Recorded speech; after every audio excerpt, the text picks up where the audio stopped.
Hi everyone, I'm Emily, editor of Autism Parenting magazine, and here is your preview of our October issue. Our theme for October is Autism Advocacy, and we've chosen this theme because raising awareness and building acceptance of autism are more important now than ever.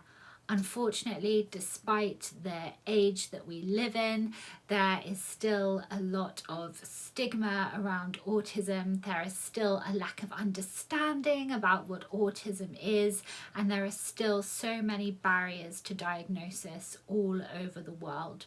So we want to do our part at Autism Parenting magazine to help raise awareness and share some tips and ideas with our readers on how you can do the same.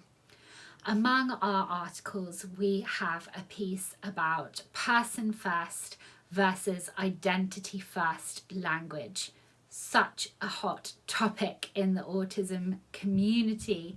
I know many of our readers and writers favour person first language because they believe that is more respectful of people on the autism spectrum, but there is also a huge movement back towards identity first language, which is being driven particularly by adults on the spectrum for actually the same reason. They believe identity first language is more acceptable and appropriate because autism is part of who a person is.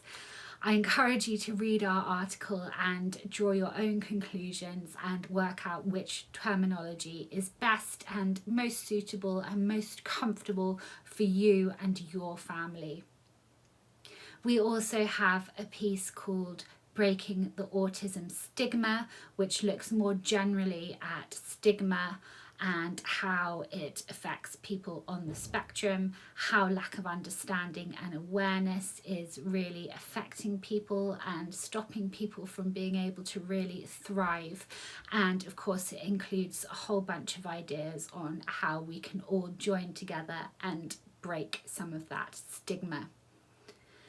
Other articles we have looking at slightly different topics include a piece on communication, which is written by autistic advocate Daniel Jones, and rather than being written by a therapist or speech language pathologist, having Daniel write this piece means that we can offer a really unique perspective on autism communication and delve into what worked for him and what his words of advice would be for parents as someone on the spectrum himself. We've got all this and so much more in our October issue, so please do download the mag and get involved. I'll see you next time.